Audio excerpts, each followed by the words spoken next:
All right, welcome back. We're talking about challenges of Nigeria's oil sector. Right. So first, we're starting with low refining capacity. That's a big deal. It's a big deal. I was talking about our refineries not working. You understand?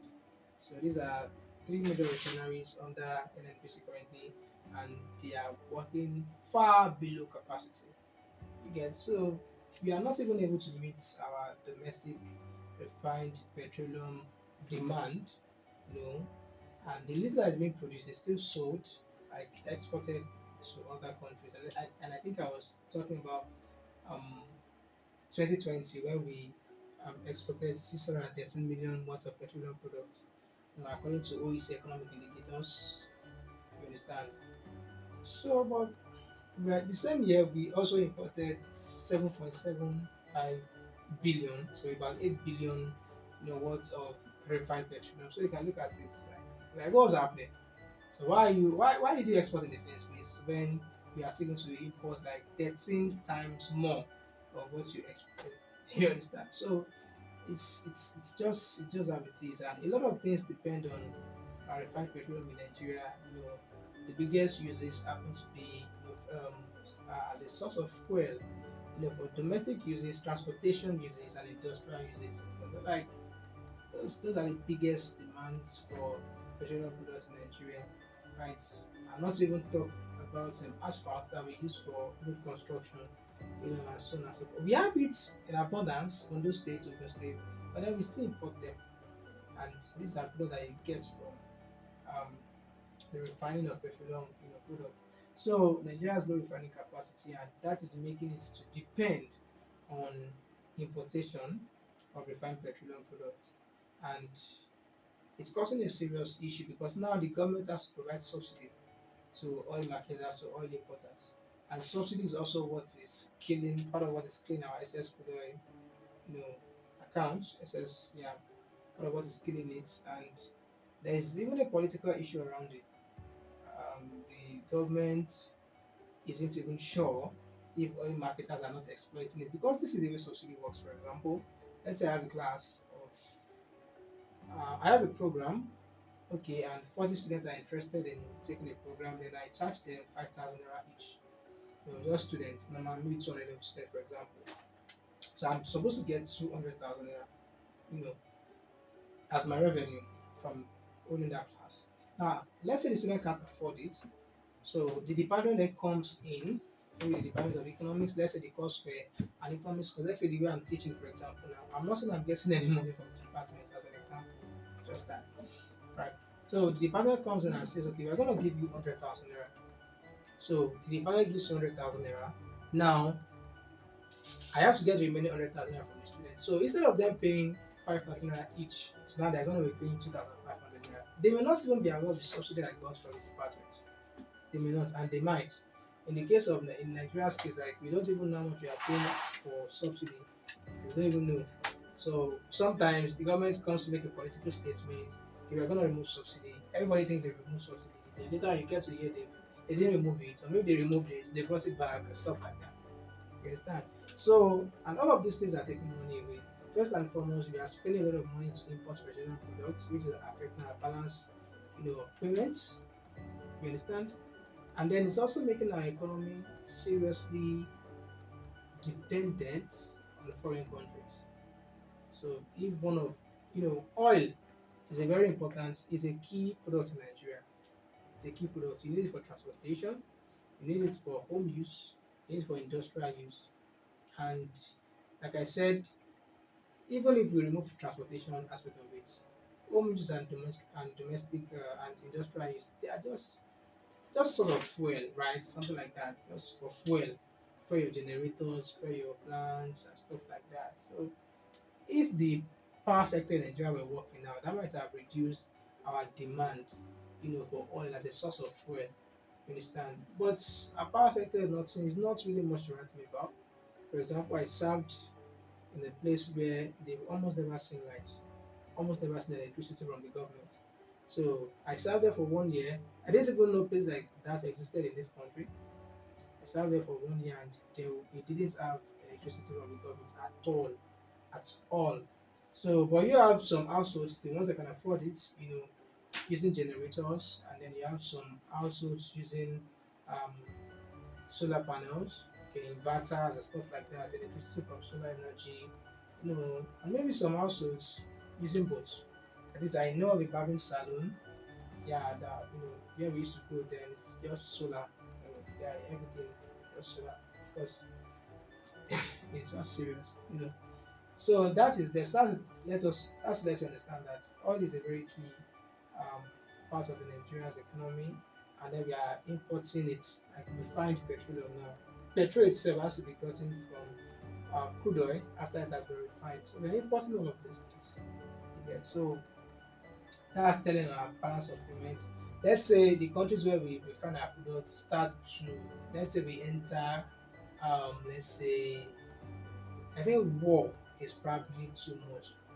Okay, let's say there's a crisis, let me say there's a war, right? So that means refined petroleum, we can't go refine petroleum again.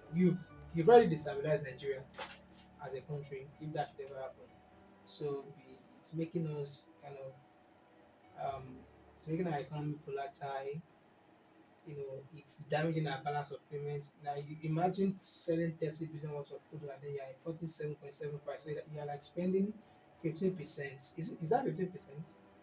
Because about 25% of your oil revenue on importation of refined petroleum. You know. So number two, we have oil thefts. And I was saying it, I think in last class, that last year, NNBC reported that oil theft that he records daily on average is 700,000 barrels of crude oil. So it's not someone like me, or maybe someone like you, that will do that. So you can't do that because what's the Navy doing? That Navy could not see ships coming in, could not see vessels coming in to take our crude oil. And because if we were talking about jerry cans, how many jerry cans are you going to use to carry 700,000 barrels of crude oil a day? So there's a deep level kind of corruption going on within the government because it's not just possible. So powerful people within the government are involved in that kind of thefts, that kind of oil theft. So you have a lot of oil theft. For example, as at January 2022, Nigeria was producing 1.39 million, as you can see there, barrel of oil per day. But as at September, it reduced to 937,766 barrel per day, so less than 1 million in a year. That price of crude oil was 82.5. Imagine, although it rose to 1.23 million barrels of oil per day in December. You understand? Although it rose based on some security measures by the government, some quite a number of things that the government did. But at least what we are still losing to thefts on a daily basis is not small, especially for a country that is not even getting a lot of money right now. Right. So in number three, we talk about vandalization of properties. So you see, we do have reports of people vandalizing pipelines to steal from them. You spoil pipelines, to take oil and so on. So like, things like that was what sent Shell away from Nigeria. They had to sell their properties to um, T&G Oil or something like that, if I'm correct. Tony Illuminous company, stuff like that. They sold some of their assets, or maybe all of their assets to the company, and those have to leave. I think ExxonMobil too, harsh economic environments, and this is even part of it, analyzation of their pipelines, of their oil pipelines. So the investment in this sector is not enough. The one that is there, people are still destroying. And so those are challenges that the oil industry is facing right now. And they also have fluctuating oil prices, making it difficult to plan as a nation. Like I said, it's oil producing countries are price takers when it comes to oil. For instance, it depends on the global demand and supply of oil. So like you can't just really say what's going to happen in the market. So everybody keeps making projections. For example, who could have anticipated the Russia-Ukraine war that is happening? Who knows what's going to happen again? There was a pandemic in 2020. Started in 2019, became serious in 2020. Who could have thought about something like that? People had to be shut in their homes, like restricted movements. So people are so like there are oil shocks, like there are no, let's say, yeah. oil shocks, sometimes from the supply side, sometimes from the demand side, and if the world wants to be unfortunate, maybe from both sides. So it depends, Alright. Then we also have corruption. I've spoken about that. There's a lot of corruption in Nigeria's oil and gas sector. Alright. There's a lot of because what is making 700,000 barrels of oil disappear in a country on a daily basis. A daily basis. So we are in a mess. Serious mess. And then you also have fuel subsidy saga. You see, sometimes I hear or sometimes we get told, politicians make political statements during election period. This is an election period. Okay, you have people coming to say presidential candidates now. When you ask them, or when they get asked, what are you going to do about fuel subsidy? Now, I've explained how it works, for example. So it's just a way of fuel subsidy helps to reduce cost of production so that products become affordable by whoever is using them. Okay, so they get asked, what are you going to do about fuel subsidy? Like, I'll remove it. Of course, we know it's hurting the country because you have to be paying from country's accounts, all right, from the federal government's accounts to all your marketers and stuff like that. So like, we'll remove it because I think the subsidy that Nigeria is currently paying is more than its budgetary allocation for education and probably health sector combined. Imagine. Something that Nigerian economy is paying, I think it's the two. It's either more than one, at least one of it, or two combined. So on a yearly basis or lately, let me say lately, like that's not good. Understand? Because education and health, you are talking about important aspects of human capital development, and then what you are paying for subsidy is more than what you are allocating your budgetary allocations for the two of them. You know, in the latest years, right? So or in the years lately, anyhow. So it has to be removed. It has to go. That's the point. It has to go. If it can be reduced, it has to just go. Like we have to stop paying subsidy. And you see this guy just come on air and say, "I'm going to remove it."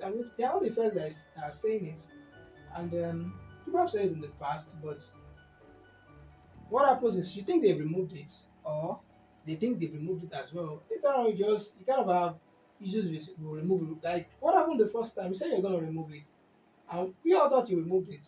Why are you saying you remove it again? So that means you didn't remove it then. So like there are more political statements.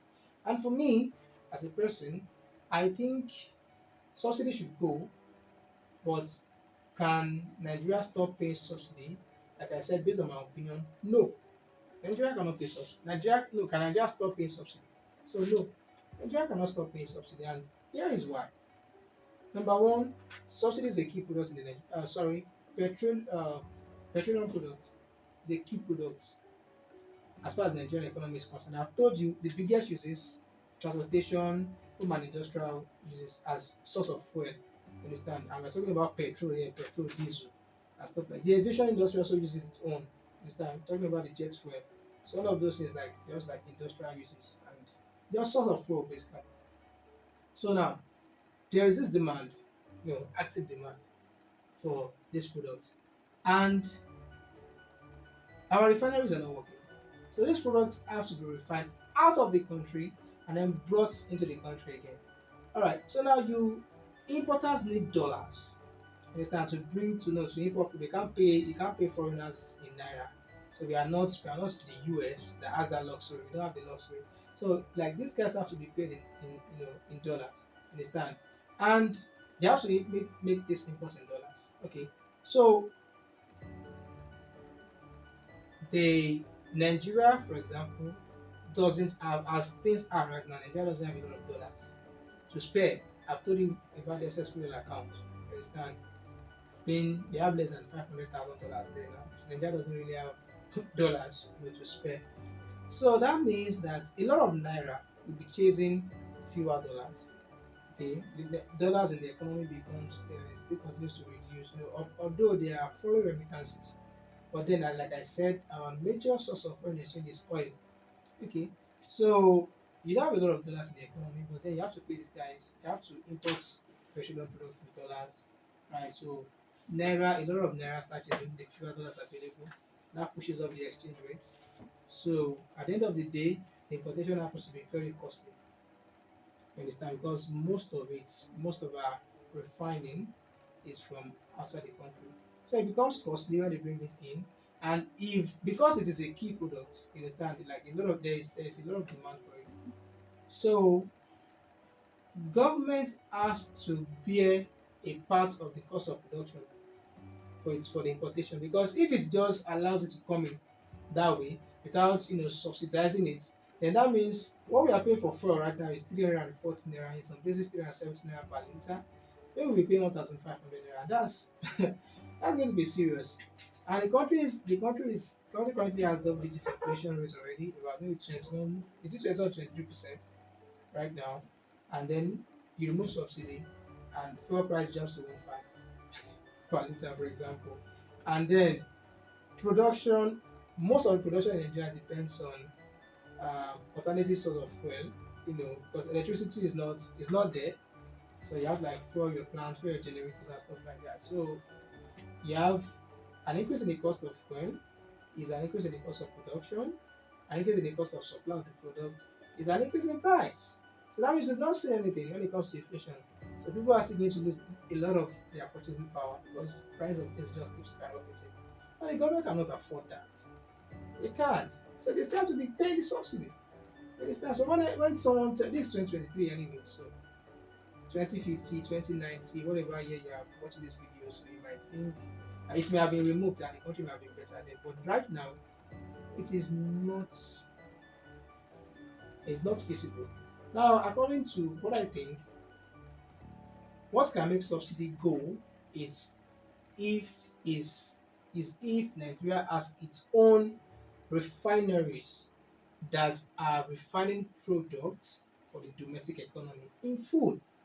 That's what can make it go, because then there will be no need to pay importers automatically.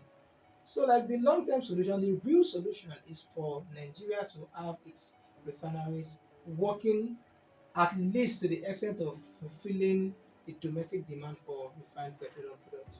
So if not, every other thing they are saying is just political statements. It's not going to work. Yeah. All right. So that's what I can say about fuel subsidy saga. Now, the last thing I want to talk about is the oil costs. I mentioned it in the first video. Like, is Nigeria, the discovery of oil in Nigeria, is it a cause? Is that should we have never discovered oil in Nigeria? Because before oil discovery, agriculture was the major source of foreign exchange. Nigeria was doing so well. Nigeria had about 44% global market share. When we talk about palm oil, talk about palm oil, Nigeria was doing so well, globally, in terms of groundnuts exports, in terms of cocoa export. All of those things have died now. Agriculture no longer contributes highest to GDP. Agriculture is no longer, when you talk about source of foreign exchange, not even agriculture that is bringing in the most things right now. Even employment is not the agriculture sector. Then our industries are not working. Manufacturing industry, the industrial sector in Nigeria is contributing maybe about 20 in total, maybe about 20%, 23% or thereabout to Nigeria's GDP. But when you look at the manufacturing sector, like about maybe 9%, 9%, maybe 13, then latest 13%. You understand? So these sectors are not working. And because there's oil, free money. Our leaders saw free money. Just mine this thing and sell it on the global market and get these dollars, and spend. If there's anything you want, no, you don't have to work on it, you don't have to stress it. Buy it, there's money. You are like this spoiled kid. Understand? So that's just it. We saw free money, and then other sectors became neglected, and Nigeria just sat down oil. So like people do ask, should we have never discovered oil? Could things have been better? But for me, I think oil is not a cause, because Nigeria is not the only country that has oil. Saudi Arabia has oil, Venezuela has oil, you know, um, Iran, Iraq, they have oil, US has oil. And these countries are, when you talk about development, except maybe Venezuela, when you talk about development, we are not close to them in terms of development. Now, some people may argue that, oh, it's population now. What's the population of Saudi Arabia? Maybe about 9.6 million people or thereabout. But then I'll be like, it's not population. Okay, if it's a population, what would you say about the US? The US has about 330 something million people. All right, more than Nigeria's population, and it's doing so well. You can't compare US and Nigeria. It's like an abomination to do that. So why are they doing well, despite of the fact that they have oil? Iraq, Iran, Russia. In fact, let's talk about Russia. Understand? Russia that is in a war now. When you talk about development, Russia, they will talk about some kind of world powers. So the US superpower, then you have Russia, you have China, you have North Korea, all of those stuff. So are we close to? We are not even a power yet. Let's talk about superpower or something like that. So in Africa, we are not even a power. We call ourselves giants of Africa, but we are not really giants in anything except maybe entertainment. You understand? Because our guys are doing well in the entertainment industry. So uh, to me, I just think that we've been having rulers in Nigeria, except for some or a few rulers in Nigeria that don't have foresight. They just saw free money and then they just started to misbehave. Neglected other sectors and now we're in serious trouble. We are so dependent on oil sector, a primary sector for God's sake, a sector where we can't even dictate what the price of our product is. Understand? So um, oil is not a cause. To me, it's not a cause, but we've handled it in a way that is making to look like a cause. Oil is a serious blessing to the Nigerian economy. We have a lot of things to look at Saudi Arabia. They just hosted the World Cup. Look at how rich the country is. How rich the country is. You go to Dubai, you see great structures, you see stuffs like we have this oil too. Understand? So oil is not a cause, oil is a blessing, but we've not handled it very well. So hopefully from maybe the next president that we're going to be having, then the subsequent future as well, the country is going to become far better than it is. And then our non-oil sectors are also going to be contributing significantly to Nigeria's economic development. So that's that about the class. So next is to give you your assignments.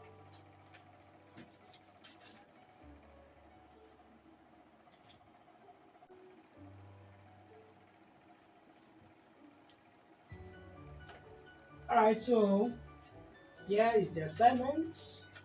A very small thing. Number one, what policies have the government implemented so far to tackle the listed challenges in recent years? These challenges, six of them. What policies have the government, what policies have the government implemented so far to tackle them?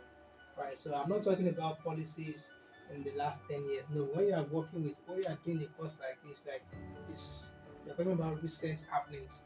So I'm looking for policies like in the past 5, 7 years. But I think it should be past 5 years at most, but let's just say past 5, 7 years. So 7 years should be the most that you're going. All right. So what policies have the government implemented so far, like in the last 7 years? Okay, so between that just it. Now number two, according to petroleum importation and consumption statistics, so which is a data set. A, what petroleum products were imported in 2019? All right, and B, how much was spent on each of them. So I have the data with me. Don't write rubbish for me when you're submitting your assignments. And just go and formulate data somewhere. All right. Then number three, what ministry is in charge of petroleum in Nigeria? Or what ministry is in charge of maybe the petroleum industry in Nigeria? And who is the current minister? All right. So that's all about your assignments. Next class we'll be talking about what I'm talking about in next class. I think transportation industry. Then after that, we talk about banking and finance industry. So, thank you very much for watching. See you in the next class. Thank you. Bye bye.